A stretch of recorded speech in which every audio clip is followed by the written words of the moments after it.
Kakaibang kasal ang nasaksihan sa Oaxaca, Mexico. Ang isang alkalde po roon ang nag-I do sa kanyang bride na isang buwaya.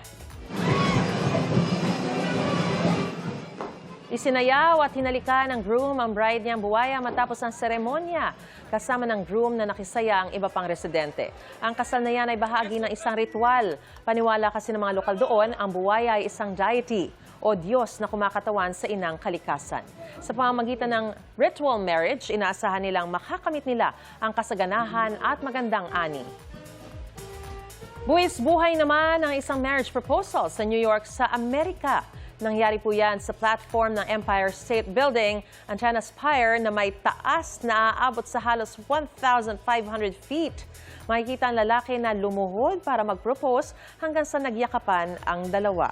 Bago po yan, umakyat ang dalawa sa tuktok ng Spire at ikinabit doon ang isang malaking banner na may mensaheng humihikayat para sa world peace. Hindi pa malinaw kung paano sila nakaakyat doon.